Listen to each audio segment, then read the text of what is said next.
Major तूर कुछ कह रहे हैं, मेजर तूर, और फिर सिरसा साहब के पास जा रहा हूं। हिंदुस्तान कहना भी इलीगल है।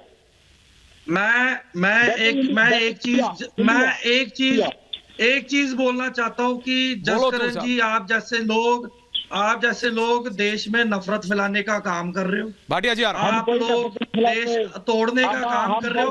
मुझे आप एक बात बताओ, हम नहीं फैलाते। जसकरण सिंह जी, आप मुझे एक बात बताइए, तुसी मैंने एक गल दसो, आपके पास जमीन है, आपके पास जमीनें हैं, आपके पास गाड़ियां हैं, आपके पास अच्छा घर है, आपके पास कंफर्ट है, आपको कहीं पे रोक लगी है जाने के लिए इंडिया में? कहीं पे किसी ने थोड़ा रोके है? नहीं, हमारे पूरी आजादी है। रोक लगी है। ना हमारे पे रोक लगी है। आप जसकरण जी एक ना कादी रोक लगी, जसकरण जी जरा दस दो माड़ा जा ना रोक कादी लगी है? बताओ, एक चीज बताओ, पंजाब में देखो, ये बात तो सुनो, कहाँ पे? बात तो सुनो, बात तो सुनो, रोक लगी है। नहीं, पहला मेरी गल सुनो, पहला मेरी गल सुनो, मैनू कंप्लीट करन दो। मैं ये कह रहा कि तुसी बुजुर्ग हो, थोड़ी पूरी इज्जत है, बट आप बहुत इज्जत करते हैं हमारे, सुन चढ़ती कला रखे। पर तुसी मैनू एक गल दसो, आप मुझे एक बात बताओ कि आज की तारीख में पंजाब की एजुकेशन सिस्टम में कोई इंप्रूवमेंट हुआ है?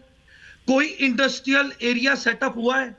आधे से ज्यादा बच्चे पंजाब के इंग्लिश बोलने में ही दिक्कत आती है, नौकरियां नहीं मिल पाती हैं। पंजाब के अंदर कोई इंडस्ट्रियल एरिया ही नहीं है इतना अच्छा जहां पे आपको 1.5 से 2 लाख रुपए की नौकरी पर मंथ भी मिल जाए। सारे बच्चे नौजवान बॉम्बे बैठे हैं, कोई कलकत्ता बेंगलोर बैठा है। पंजाब की बात कीजिए कि डेवलपमेंट में क्या किया है। ये बच्चे अपनी मर्जी से नहीं गए हैं, ये बच्चे मजबूरी में गए हैं, क्योंकि आप सबकी लीडरशिप फेल हुई है। अब नशे फैल रहे हैं, उस पर भी कोई रोक नहीं लग रही।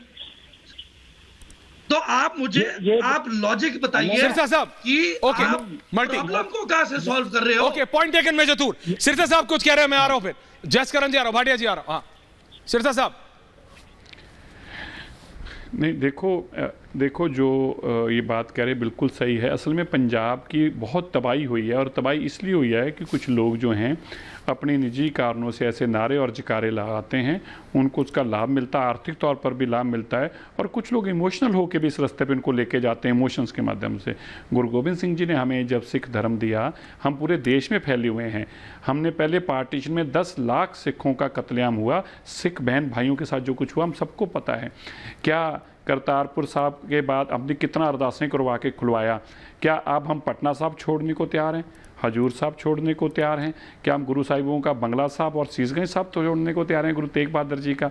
और सिख धर्म तो हमें गुरु गोबिंद सिंह जी ने दिया था। क्या ये जो अब जसकरण जी कह रहे हैं हमारा पहचान अलग है, बिल्कुल हमारा पहचान अलग, हमारी धर्म अलग, भाषा, वो सारी बातें ठीक हैं, लेकिन गुरु साहब ने तो इसी देश के लिए अरदास की है। कभी गुरु साहब ने देश को बांटने की बात नहीं की। और गुरु ग्रंथ साहिब में मैं जसकरण जी को बताना चाहता हूँ, और आपको भी ऐश्वर्या जी, गुरु ग्रंथ साहिब जी में एक ही देश का नाम जब आता है तो हिंदुस्तान के नाम से आता है। हमें इस बात की कतई कोई आपत्ति नहीं होनी चाहिए, चाहे उसको कोई इंडिया कहे, भारत कहे, लेकिन हाँ, ये देश हमारा है, सबका है। ये देश किसी एक धर्म के लोगों का नहीं है। ये बात अगर कोई कहता है तो हमें सख्त इतराज होना चाहिए उसके ऊपर। हमारा भी उतना ही हक है जितना ऐश्वर्या जी आपका हक है। बिल्कुल है, किसी और का हक हो सकता है, क्योंकि हमने भी उतनी लड़ाई लड़ी, आपने भी लड़ी। हमें तो कोई देश में रोकता ही नहीं। इस देश के अंदर देखिए, मैं 10 सेकंड लेना चाहता हूँ, क्योंकि आपके टीवी चैनल पूरी दुनिया सुन रही है। देखिए, 2% हमारी पॉपुलेशन है। इस देश के प्रधानमंत्री सिख रहे, राष्ट्रपति सिख रहे, डिफेंस मिनिस्टर सिख रहे, फॉरेन मिनिस्टर सिख रहे, फाइनेंस मिनिस्टर सिख रहे, इस देश के चीफ जस्टिस सिख रहे, इस देश के आर्मी चीफ जस्टिस सिख रहे, एयरफोर्स चीफ सिख रहे, नेवी चीफ सिख रहे, इस देश के इलेक्शन कमीशन सिख रहे। देश की कोई इंस्टीट्यूशनल ऐसी जगह नहीं है जहां पे सिख ने कभी ना कभी ना रहे हों। और भारत के प्रधानमंत्री तो 2 टर्म सिख रहे, राष्ट्रपति, मतलब कोई ऐसा है। जब भारत हमारा अपना है, भारत के अंदर हमारे उतनी हक हकूक है। मैं दिल्ली में रहता हूँ भाई साहब, मैं मानता हूं कि मैं सबसे ज़्यादा सुरक्षित अगर दुनिया में कहीं हूं तो देश भारत के अंदर हूं। मेरी छोटी सी कम्युनिटी है, लेकिन मेरी छोटी सी कम्युनिटी के ऊपर उंगली रखाने की हिम्मत नहीं रखता, उसके ऊपर 295 का मुकदमा दर्ज हो जाता है। हमें मान है, सम्मान है। भारत के प्रधानमंत्री मोदी जी हाथ जोड़कर सिखों से मिलते हैं। हम